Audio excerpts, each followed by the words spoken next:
Speaking of knowledge, it's time for On Track, Off Track. That's where we talk about some things we believe are going right in the sport and some things that maybe aren't going quite so well. Since we didn't have a race this past weekend, let's start with a little bit of on-track action. What do you think is going well maybe through the first 5 weeks of the season so far? Well, we just heard Paul Wolf talk about how much work goes on with tires. One of the things we have not heard about this year for the first 5 races is Goodyear tires. The reason we haven't heard about them, they're doing a great job. We've seen some random tire failures that were simply induced by the team setups or the aggressiveness of the drivers in all 3 series, whether it was the Xfinity, the Truck, or the Sprint Cup. We've had tire failures, but they weren't tire-specific failures. They were simply aggressive crew setups and it wasn't drivers. Because something was wrong with the tire. Right. Yeah. The reason we haven't heard anything about Goodyear is they've done an amazing job. These are completely new tires for completely different setups at tracks that are exceeding 2010 into the corner at California. Because of the big speedometer that goes in the corner, we see speeds reading 210 plus miles an hour on a tire that we haven't run before that Goodyear is manufacturing specifically for 2016. Kudos to them. Keep it up in Ohio. You guys are doing a great job. Yeah, good work that they're doing, interaction with the teams and the drivers. What do you think about this? What do you think about that? Let's try this. Let's try that when we go to tests to make sure that they've got the best product that they can have every week when they get to the track. For me, on track, this might seem like a negative, but I promise it's not. Penalties. We saw in the past week, Kyle Busch got a $10,000 penalty, or a fine, I guess you should say, since they didn't take any points away, not for criticizing officials, as many thought he might get, for not throwing a caution in the Xfinity race, but for not fulfilling his media obligations after the race. He walked away and didn't go to the media center, didn't talk to any media, got a $10,000 fine there. And people ask, well, Kevin Harvick did the same thing. Why did he not get a penalty? He had, for lack of a better phrase, a note, an excuse, like when your mom writes you a note to school from NASCAR to say he didn't have to go.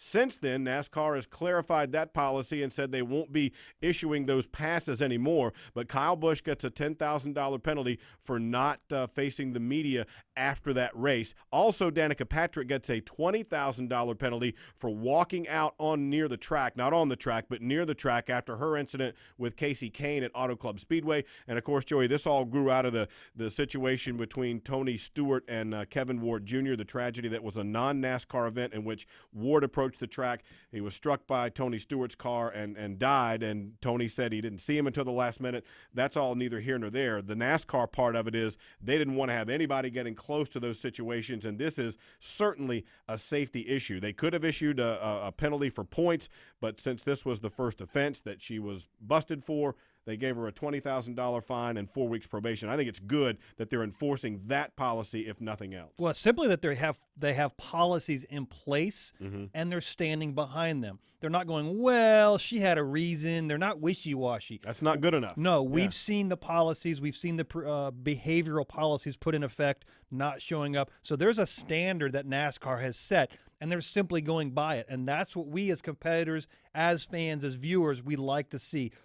Establish your standard, establish your penalty, then when somebody breaks it, fine them, penalize them for it. The restart was a good one. We saw them put a line in place, put a camera. After they asked for it and asked for it, and then they got it. Yeah. Pop quiz. Who was the first person to get black flagged? There you go. Yeah. Brad Keselowski, because he simply broke the rule. So we want a standard. We want them to police the standard and then see the penalty put in force when that standard is broken. Yeah, I'd much rather be talking about this than a driver getting injured. So I think it's good for them to be able to do that. Okay, off track. What about for you? Nobody really made you mad this past weekend, did they? Nobody really made me mad, but I'm really confused, and I actually tweeted about it and had a great conversation with Nate Ryan, which I still don't agree with, but I have my own show to be able to talk about what upsets me. After a race is over, baseball, NBA, basketball, we don't hear about TV ratings. Oh, they do. There are some. Whenever it's an advantage for the Super Bowl or the NFL to brag about a TV rating, we hear about it. We don't simply drive it into the ground about what our TV ratings are every week. As a viewer, I'm sitting at home watching TV. I don't care if anybody else is. If I'm sitting at home and I'm not watching the race, I don't care if anybody else isn't. The Nielsen broadcast system, you can get on Wikipedia or any internet search engine you feel like choosing and reading about it. It's really an archaic system when they've chosen Nielsen boxes to be sitting at home, and that's how they come up with the Nielsen ratings. You have a box at home, and it keeps track of what you're watching on TV. Well, if I give all of the Nielsen boxes to NASCAR fans, I'm going to tell you that my Nielsen ratings are going to go up. Yeah.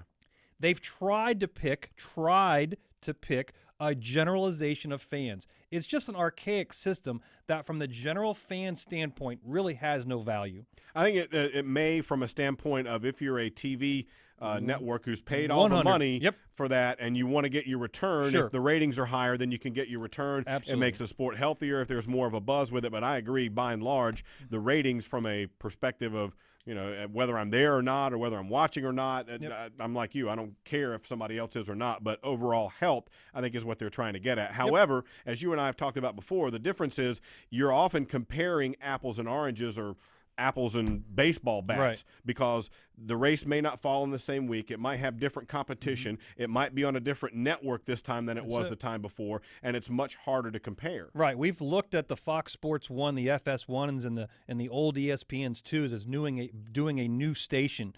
Those people are ecstatic on the numbers they're getting in from a race. Because they're trying to get you to get that network. Correct. In But your then, cable system. but in the big scheme of things, the numbers might be down.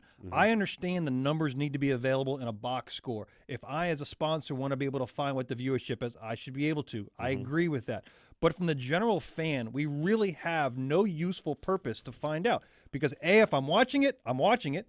And B, if I'm not watching it, I'm not watching it. There's no in between. That information, it can be a negative information to where it really has no useful purpose. Yeah, I think it can be absolutely apples and oranges. All right, my off track is a little bit different. Something we talked with Daniel Hemrick about a little bit ago. He is, by the way, going to be back in action, as will the rest of the Camping World Truck Series this coming Saturday at Martinsville Speedway. But the truck schedule, they start off the season at Daytona February 19th. They've tweaked it a little bit now to add that Atlanta doubleheader, which is really cool with the Xfinity Series. So a week later, they're right back in action. But then you've got over a month before we get back to this race coming up April 2nd at Martinsville. After this race, over a month again before we get back to action in Kansas. I realize it's difficult as you see the schedule there with only 23 races, but maybe some of the weeks later in the season when we've got 2, 3, 4 in a row, or whatever the number turns out to be, you can move one of those to the early part of the season so it's not such long breaks at the beginning of the year. I give them credit for